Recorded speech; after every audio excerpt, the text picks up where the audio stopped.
Est réalisé avec la participation d'Emploi Québec Montérégie et présenté par Action Emploi.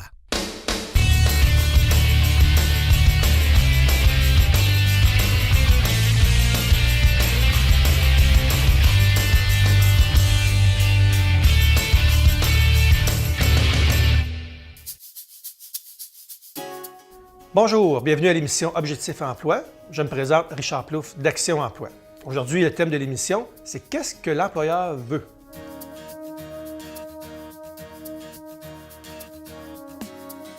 En fin de compte, c'est assez simple.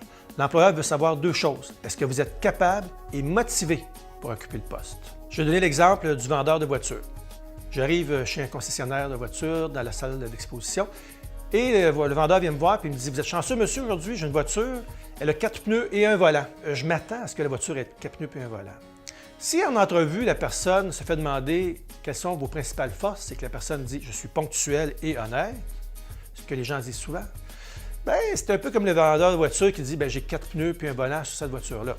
Qu'est-ce qui vous démarque le plus? Parce que l'employeur s'attend à ce que vous soyez ponctuel, que vous arriviez à l'heure. Il s'attend aussi à ce que vous ne partiez pas avec son cash, sa caisse ou son produit.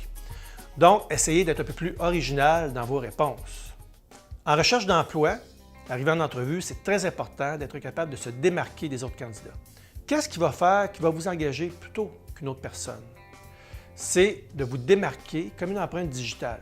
Le nombre d'années d'expérience que vous avez, toutes les compétences que vous avez acquises au fil des années qui sont en lien avec le poste, la formation que vous avez eue continue en entreprise et les chiffres. Essayez de puncher avec des chiffres. Donc, si vous aviez eu à superviser des employés, combien? 10, 30, 50 employés? Si vous aviez un budget à gérer, dites le montant du budget. Si vous étiez un vendeur, un représentant, quel était votre chiffre de vente par année? Des chiffres qui vont finalement donner à l'employeur la proportion de responsabilité que les employeurs précédents vous ont léguée, en fin de compte. C'est très important.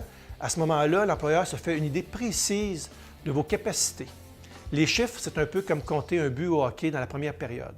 Plus vous allez scorer rapidement dans la partie de l'entrevue, plus vous avez de chances de gagner l'entrevue. Une des questions d'entrevue, c'est de quelle réalisation êtes-vous le plus fier? Évidemment, il faut éviter de dire « mes enfants », parce que ce n'est pas vraiment ça qu'il va savoir. Il aimerait avoir quelque chose en lien avec l'emploi, idéalement. C'est certain qu'une réalisation doit être quelque chose qui sort de la routine de vos tâches quotidiennes, en fin de compte. Quelque chose que vous avez fait une fois dans l'entreprise qui a fait une différence au niveau de la productivité, au niveau du rendement, de l'efficacité, du service à la clientèle, peu importe. Mais ce que vous avez fait a apporté un plus à l'entreprise et vient finalement de vos compétences, de vos forces. C'est une réalisation. Si vous ne trouvez pas de réalisation, de changement que vous avez fait finalement lors de vos précédents emplois, ça peut être quelque chose qui est en lien avec votre fidélité finalement au niveau d'un employeur. Si vous avez été une trentaine d'années pour un employeur, 25 ans, 20 ans, c'est une belle réalisation. Parce qu'aujourd'hui, peu de gens vont rester aussi longtemps en emploi. Et d'avoir peut-être occupé différents postes démontre que vous êtes très polyvalent et que vous apprenez rapidement. Si on ne trouve absolument rien au niveau du travail, on peut peut-être des fois aller à l'extérieur. Ça peut être quelque chose que vous avez fait au niveau peut-être pour une levée de fonds. Comme je connais quelqu'un qui a traversé le Canada en vélo pour ramasser des fonds pour une association des personnes asthmatiques du Québec. Même si cette personne-là avait un travail routinier, à l'extérieur de son travail, il a fait quelque chose vraiment qui sortait de l'ordinaire, qui a dépassé ses limites en fin de compte, et puis il a démontré beaucoup de qualités que l'employeur va probablement respecter à ce moment-là et reconnaître. C'est toujours intéressant des fois pour un employeur aussi d'avoir quelqu'un dans son équipe qui a fait quelque chose de spécial, même à l'extérieur du domaine de l'emploi. Par exemple, j'ai déjà connu un archéologue à la retraite, mais qui voulait travailler encore à temps partiel, qui a été donné son nom dans des pépinières, dans des centres d'horticulture. Il était engagé. C'est toujours intéressant pour un propriétaire finalement de pépinière qui dit à ses clients « Allez voir le barbu là-bas dans le fond, c'est un archéologue. » Il a trouvé des choses d'Amérindiens qui datent de telle ou telle année au Québec, tout ça. Fait qu'il y a comme un certain prestige des fois là-dedans. Donc, les gens qui ont eu une vie finalement mouvementée au niveau professionnel, qui sortaient de l'ordinaire, qui ont travaillé à Londres, à Los Angeles ou dans d'autres pays, dans le théâtre ou peu importe, et qui veulent avoir une pré-retraite tranquille, dans un emploi manuel, qui n'a aucun lien avec ce qu'ils faisaient avant. Le côté prestigieux qu'ils ont connu dans le passé peut être un petit côté intéressant pour un employeur qui fait que vous sortez du lot.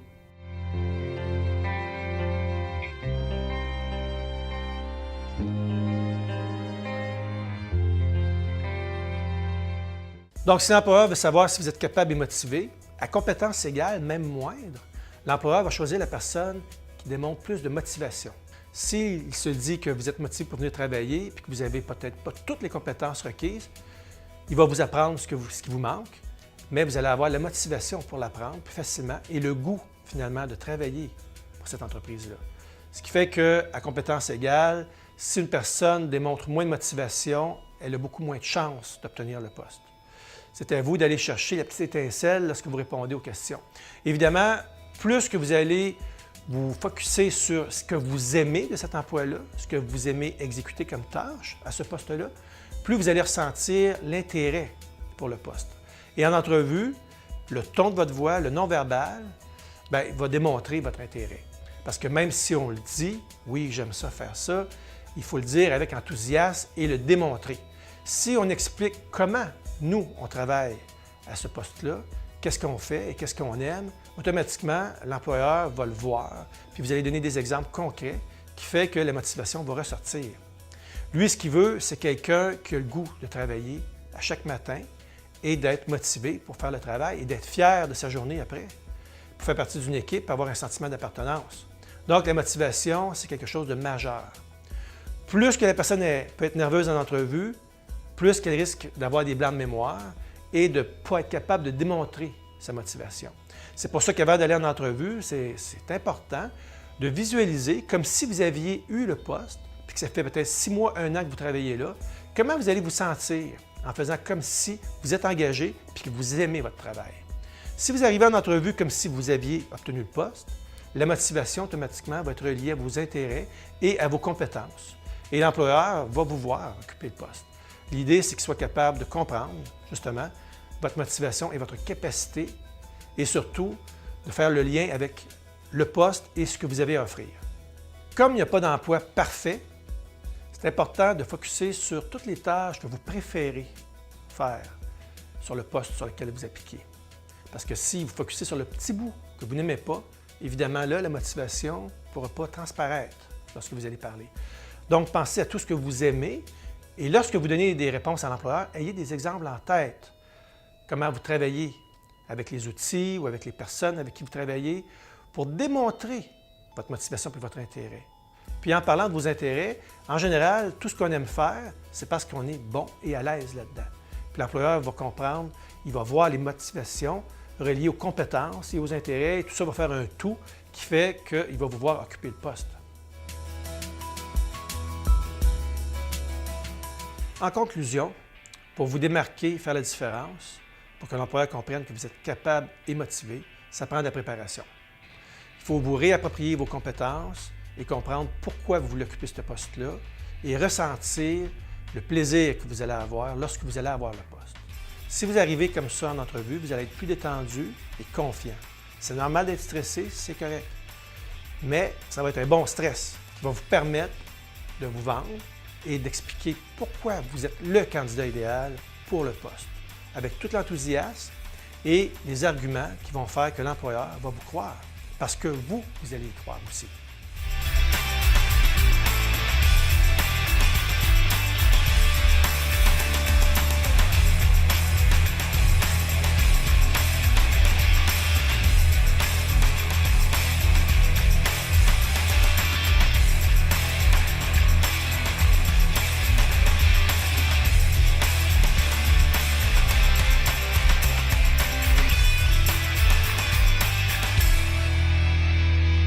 Cette émission est réalisée avec la participation d'Emploi Québec Montérégie et présentée par Action Emploi.